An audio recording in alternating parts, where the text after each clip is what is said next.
Have you ever tried to draw something like a house or a person and it didn't turn out exactly the way that you wanted? Maybe in your mind, you thought that the eyes were too big or the arms were too long. Maybe in that particular moment, you felt stuck between what you've imagined and what it actually turned out to be, expectations versus reality. We were too driven by the concept of perfections, and yet, even when things fall short of that kind of ideal, something inside us still says, keep on going. I know I'm failing, but I want to keep on trying. That feeling of almost giving up, but choosing on to keep going anyways, is something that we've all faced. But what is that kind of feeling really? What exactly pushes us to create despite all of the limitations hindering us too? What drives us to create? I grew up exploring many skills as much as I can, from learning instruments, playing sports, dancing, gaming, and many more, you name it. But nothing ever lasted. You may ask why. It's because I wanted to be the best instantly. I wanted to play the guitar like a lead guitarist in a band. I wanted to play badminton as if I was an athlete overnight. I wanted to dance, but I knew people were way better than me.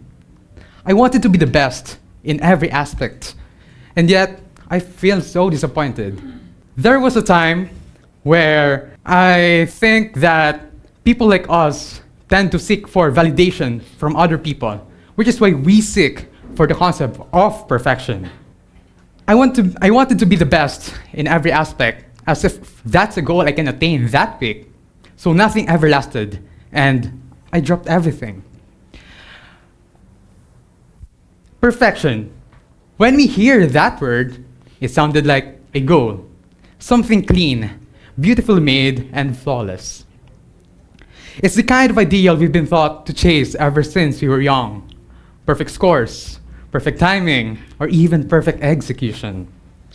It reminded me of one of the notable artists I've been looking up to, Vincent Van Gogh. You know, I was one of his admirers, not because of the fame that he had or the type of art he was doing. It was because I relate to him, or how most of us can relate to him. He made art that are naturally captivating. But would you guys believe me when I say that people never liked his paintings at first? Even Vincent Van Gogh himself never liked his own paintings.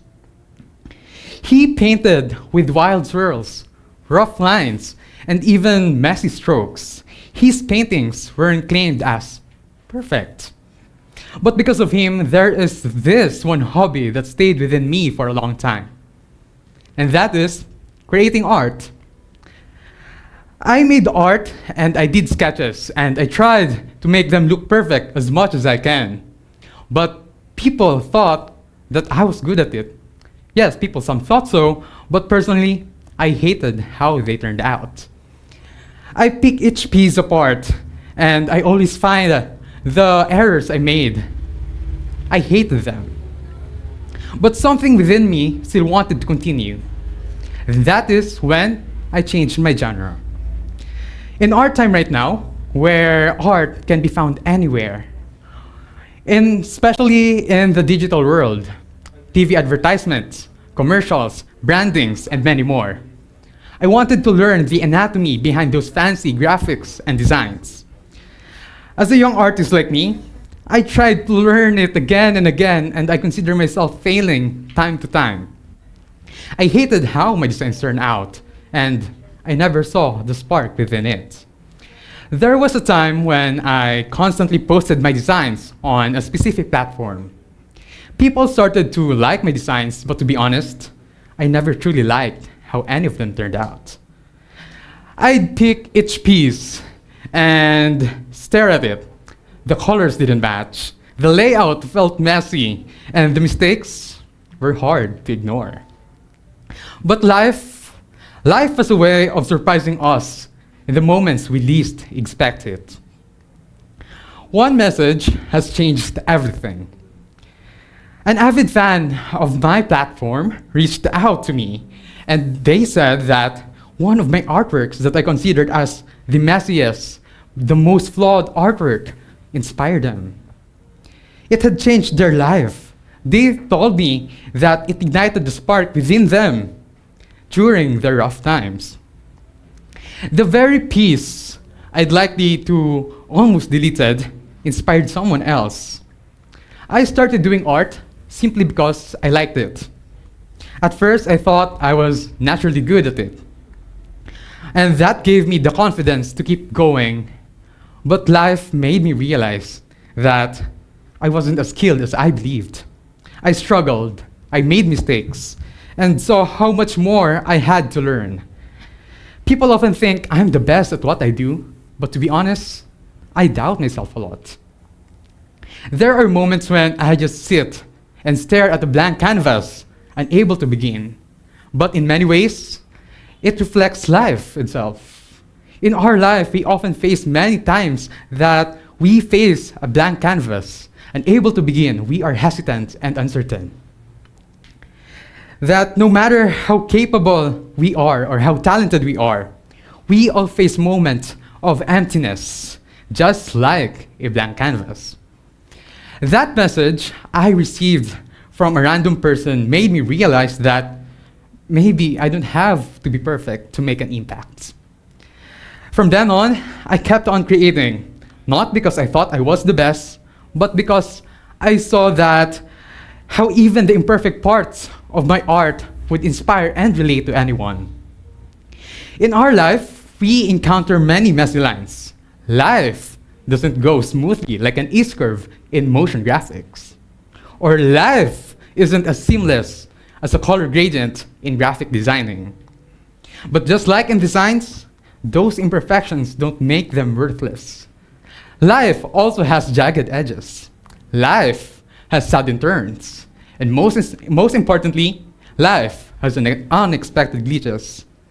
They might be imperfect, but they make life real. So, what exactly pushes us to create? This question followed me for years. I tried hopping from different passion to another, hoping that I can find the answer I was craving for. Could it be talent, confidence, maybe fame or recognition, but it's definitely not perfection. It is one word, but full of meaning. Impact. It's not always talent and it's not always confidence. Impact. Vincent Van Gogh never knew the kind of impact he would bring to the world. And just like him, we don't always see the value in our work right away. And now the world sees the magic in what he made, not because it was perfect, but because it was real. Passion is not reserved for the perfect, it's for those who are brave enough to begin. And I can say that today is the time that we should stop believing in the concept of fear of starting. Because those little mistakes and those quite not rights we make along the way, who would have thought that those mistakes could touch hearts and could inspire people? The best art, the best stories, or even the best ideas, they don't always come from perfect things. They come from broken lines, jagged edges, weird colors, and from errors. So the next time you feel like your work isn't good enough, or you're tempted to give up because you're not perfect, remember this: you don't have to be perfect to make an impact. All I can say is, keep on creating, keep on expressing, and keep sharing your messy lines to the world. Because sometimes, what might feel imperfect to you might be exactly what someone else needs. Thank you.